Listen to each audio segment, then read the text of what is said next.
നാളെ നമുക്ക് കുറച്ച് സദ്യ കൊടുക്കാനുണ്ട്. അതിനുള്ള സാധനങ്ങളാണ് കേട്ടോ ഈ ഇരിക്കുന്നത്. അപ്പം നമ്മൾ ഓരോ സൈഡിൽ നിന്ന് ഓരോരോ പണികൾ തീർത്ത് വരികയാണ്.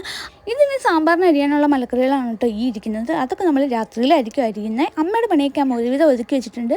അച്ചാറുകളൊക്കെ നമ്മൾ തലേന്ന് ഇട്ട് വെക്കും കേട്ടോ. ഇഞ്ചി നാരങ്ങയും മാങ്ങയും നമ്മൾ തലേന്ന് ഇട്ട് വെക്കും. അപ്പം മാങ്ങയുടെ പണി കഴിഞ്ഞിട്ടുണ്ട്. ഇഞ്ചി അവിടെ ഇടാനുള്ള ഒരുക്കങ്ങളൊക്കെ നടക്കുന്നുണ്ട് കേട്ടോ.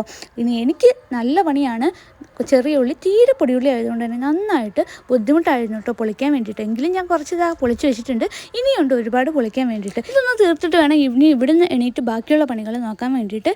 അപ്പോൾ അത് കഴിഞ്ഞ് നമ്മൾ നേരെ പുറത്തേക്ക് ഇറങ്ങിയിട്ടുണ്ട്. കുറച്ച് ചിരട്ടകളൊക്കെ എടുത്ത് മാറ്റി വെക്കാനുണ്ടായിരുന്നു. ഇഞ്ചിക്കൊക്കെ തേങ്ങ തിരുമ്മിയ ചിരട്ടകളാണ് കേട്ടോ. അപ്പോൾ അത് ഇവിടുന്ന് ജസ്റ്റ് ഒന്ന് മാറ്റണം, ഇവിടെ ഒന്ന് വൃത്തിയാക്കണം. അപ്പം അതൊക്കെ ഒന്ന് എടുത്ത് മാറ്റട്ടെ. അത് കഴിഞ്ഞിട്ടാണ് കേട്ടോ മുറ്റത്തേക്ക് ഇറങ്ങിയത്. രാവിലെ തൂത്തിട്ട മുറ്റാണ്. ഇത് കിടക്കുന്ന കിടപ്പ് കണ്ടോ. രാവിലെയും വൈകിട്ടും തൂത്തിട്ടും ഒരു കാര്യമില്ലെന്നായിട്ടുണ്ട്.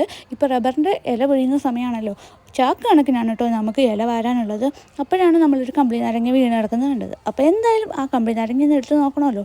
അമ്മ എന്നോട് അപ്പോഴേ പറഞ്ഞതാണ് കമ്പിളി നാരങ്ങ പന്നലായിരിക്കും, നീ വെറുതെ എടുത്ത് നോക്കണ്ടെന്ന്. പക്ഷേ എനിക്ക് അത് പൊളിച്ച് നോക്കിയില്ലെങ്കിൽ ഇന്നൊരു സമാധാനം ഉണ്ടാവില്ല. അപ്പോൾ എന്തായാലും ഞാൻ എടുത്ത് പൊളിച്ച് നോക്കി.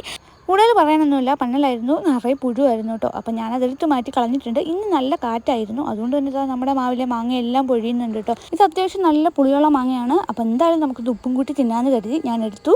അപ്പം ബാക്കിയുള്ള മാവും കൂടെ പുത്തത് നിങ്ങൾക്ക് കാണണ്ടേ. ഇതാണ് കേട്ടോ നമ്മുടെ പുളിച്ചിമാവ്. ഇതിലെ മാങ്ങ ഭയങ്കര പുളിയാണ്. ഇത് നമ്മൾ അങ്ങനെ പഴുത്താലും തിന്നാനൊന്നും പറ്റില്ല കേട്ടോ, കാരണം അത്രത്തോളം പുളിയാണ്. ഇതാണ് കേട്ടോ നമ്മുടെ നാട്ടുമാവ്.